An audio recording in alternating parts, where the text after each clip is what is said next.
మీ అందరికీ happy Christmas. ఆ, అందరికీ క్రిస్మస్ శుభాకాంక్షలు. ఆ, నిజంగా ఈ క్రిస్మస్ మనం జరుపుకుంటున్నాం అంటే కేవలం దేవుని కృప మన మీద ఉండబట్టే. ఆ, ఇలాంటి క్రిస్మస్ ఈ సంవత్సరం జరుపుకోలేని వాళ్ళు ఎంతమందో. సో ఈ సంవత్సరంలో చాలా ఇబ్బందులు వచ్చినాయి. కరోనా మనందరినీ హడావుడి చేసేసింది. ఎంతమందో ఈ క్రిస్మస్ చూడలేని పరిస్థితిలో ఉన్నారు. కానీ దేవుడు తన మహాకృపను బట్టి మనందరికీ ఈ క్రిస్మస్లో పాల్గొనే అవకాశాన్ని ఇచ్చాడు. అందుని బట్టి దేవుని నామానికి స్తుతులు చెల్లిద్దాం. ఆ, క్రిస్మస్ మాసం అంటేనే ఆనంద మాసం అంట. మరి అందరికీ ఆనందం ఉందా? ఉంది. దేవుడు మనందరికీ ఆనందాన్ని ఇచ్చాడు కదా. ఈ మాసమే ఆనంద మాసం. నిజంగా నవంబర్ 25 నుంచి డిసెంబర్ 25, జనవరి వెళ్ళిపోయే వరకు కూడా మనందరం హ్యాపీగానే ఉంటాం, హడావుడిగా ఉంటాం కదా. ఈ మాసం అంతా పిల్లలకి ఏం బట్టలు కొనుక్కోవాలి, మనం ఏం కొనుక్కోవాలి, ఆ ఇంట్లో అన్నీ శుభ్రం చేసుకోవడం, మంచి మంచి వంటలు వండుకోవడం కదా. అంతా హ్యాపీగా ఉంటాం, ఆనందంగా ఉంటాం. అందరూ ఆనందంగా ఉన్నారు కదా. ఓకే, నేను కూడా ఆనందంగానే ఉన్నా. మీ అందరికీ క్రిస్మస్ శుభాకాంక్షలు. మనందరం స్త్రీలం కదా. అయితే మరియ గురించి చెప్దాం అనుకుంటున్నా నేను.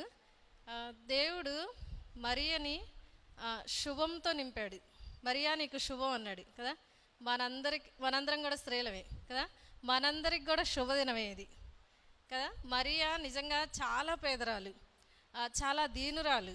అయినప్పటికీ చాలా ఉన్న వాళ్ళు ఉంటారు, చాలా ఘనమైన వాళ్ళు ఉంటారు, రిచ్గా చదువుకున్న వాళ్ళు ఉంటారు, లేదు రాణిలు ఉన్నారు ఆ రోజుల్లో. కానీ దేవుని కృప వాళ్ళు ఎవ్వరికీ దొరకలేదు.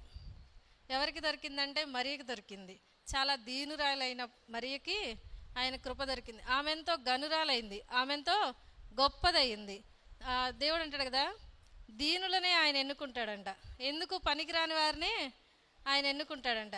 నిజంగా మనం అనుకుంటాం, నేను ఎందుకు పనికిరాని దాన్ని, నాకు ఏ టాలెంట్స్ లేవు, నాకు ఎటువంటి ఇవి లేవు అనుకుంటాం. కానీ ఏ టాలెంట్స్ లేకపోయినా, మనలో ఎటువంటి యాక్టివిటీస్ లేకపోయినా, కానీ మనలాంటి వాళ్ళని మరియని ఎన్నుకున్నాడు కదా దేవుడు. మరియకి ఏమీ చేత కాదు, అయినా మరియ గర్భాన్ని ఆయన ఎన్నుకున్నాడు. మరియ ద్వారా ఆయన ఉద్భవించాడు. మనం ఏమి చేతగాని వాళ్ళమైనా మనకు అన్నీ నేర్పిస్తాడు ఆయనే. మనల్ని చేతయ్యే వాళ్ళగా చేస్తాడు, మనల్ని గొప్పవారిగా చేస్తాడు కదా. స్త్రీలమైన మనం ఎంతో గొప్పవారమే. నిజంగా స్త్రీలంగా మనం గృహాల్లో ఎన్నో విషయాల్లో ఎదుర్కొంటూనే ఉంటాం కదా. ఒక స్త్రీ లేకపోతే ఆ గృహంలో నిజంగా ఎటువంటి హ్యాపీనెస్ ఉండదు. ఎంత డబ్బు ఉండని గాక, ఏముండని గాక, ఏమైనా కానీ ఆ ఇంటికి స్త్రీ లేకపోతే ఉంటుందా? హ్యాపీనెస్ ఉంటుందా? ఉండదు. స్త్రీ ఉండాలి. నిజంగా అన్నీ ఓర్చేది స్త్రీనే, ప్రతి విషయంలో కూడా కదా. ఓర్పులో నిజంగా వాళ్ళు ఎంతో ఓర్చుకుంటారు. వాళ్ళకి తెలిసింది కొంచెమైనా వాళ్ళు ఓర్చుకునేది ఎక్కువ. పిల్లల విషయంలో ఓర్చుకుంటారు, భర్త విషయంలో ఓర్చుకుంటారు.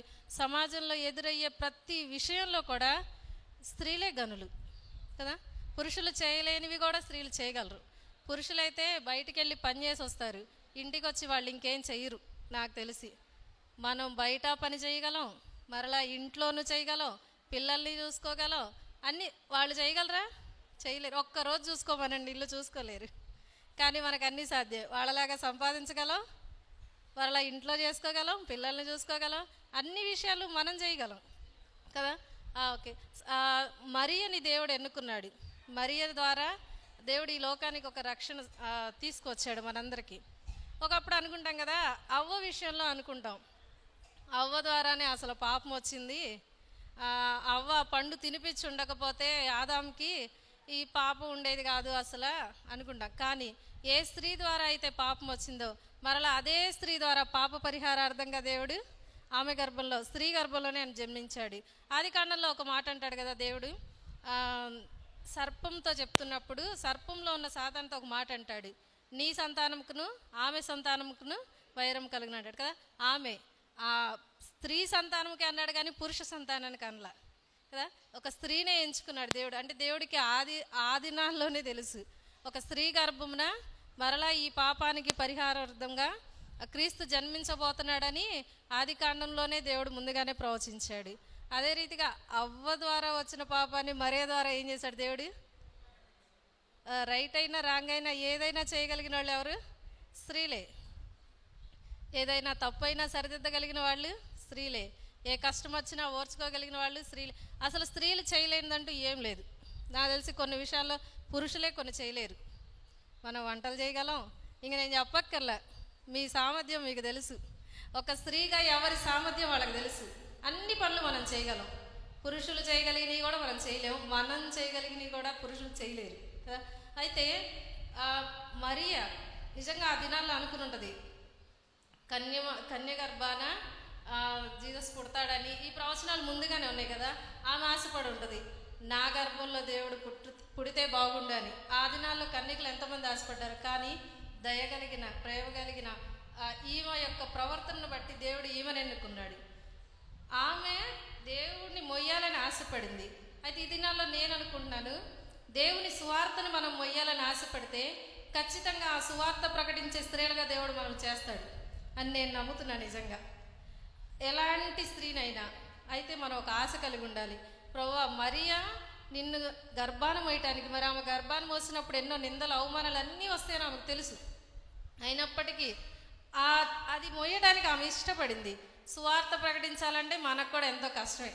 మనకున్న పనిలో, బిజీ షెడ్యూల్లో మళ్ళా సువార్త చెప్పాలంటే, మరలా మనం అదొక భారాన్ని మీద వేసుకోవాలంటే అలా వెనకాడతాం. కానీ అలా వెనకాడకుండా మనం ఎప్పుడైతే మన హృదయాల్లో దేవుని స్తుతించాలి, సువార్త ప్రకటించాలి, అందులో కష్టమైన, నష్టమైన, నలిగినా, పడినా, లేచినా, ఏదేమైనా సువార్త నేను ప్రకటించాలి ప్రభువా, నన్ను వాడుకో అంటే మాత్రం మరియకు దయ చూపిన దేవుడు, మరియకు శుభం కలుగజేసిన దేవుడు మనకు కూడా దయ చూపుతాడు, మనకు కూడా శుభం కలుగజేస్తాడు. మనల్ని కూడా ఆయన పనికొచ్చే పాత్రలుగా చేస్తాడు. ఖచ్చితంగా మనం అన్ని పనులు చేయగలుగుతున్నాం. అదే రీతిగా సువార్త పని ఎందుకు చేయగలుగుతాం? నేను ఈ మధ్య తెనాలి పెళ్ళికి వెళ్ళినప్పుడు ఒక పెద్ద పాస్టర్ గారు వచ్చారు.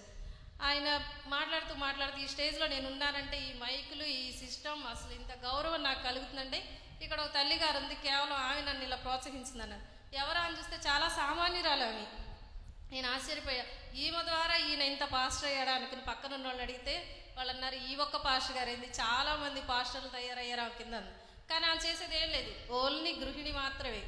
తనకి భర్త, పిల్లలు, కోడళ్ళు, కొడుకులు, మనవరాలు అందరూ ఉంటారు. ఆమె ఏ ఉద్యోగస్తురాలు కాదు, ఏం గొప్ప వ్యక్తి కాదు, ఏమి కాదు. కానీ ఎవరైతే ఆపదలు ఉంటారో వాళ్ళ దగ్గరికి వెళ్తానే ఉంటుందంట, దేవుడి మాటలు చెప్తానే ఉంటుందంట. మరలా తన ఫ్యామిలీనే. చాలా సామాన్యమైన స్త్రీ చాలామంది పాస్టర్లు చేసిందంటే నేను ఆశ్చర్యపోయా. స్త్రీలకు అసాధ్యమైంది ఏమీ లేదు. ఏ రీతిగానైనా మనం సువార్త ప్రకటించడానికి సాధ్యులమే. అన్ని పనులు చేతనైనా మనం సువార్త కూడా ప్రకటించగలమని నేను అనుకుంటున్నా. మరి ఏ రీతిగా అయితే ఆయనను మోయడానికి ఇష్టపడిందో, ఈ దినాల్లో మనం ఆయన సువార్తను మోయడానికి ఇష్టపడి దేవుని కనుక మనం ఆశపడి అడిగినట్లయితే ఖచ్చితంగా మన ఆశ తీర్చేవాడు దేవుడు. మనల్ని కూడా ఒక్కొక్క మరియలాగా వాడుకోగలిగిన దేవుడు. దేవుడి కొద్ది మాటలు దీవించును గాక.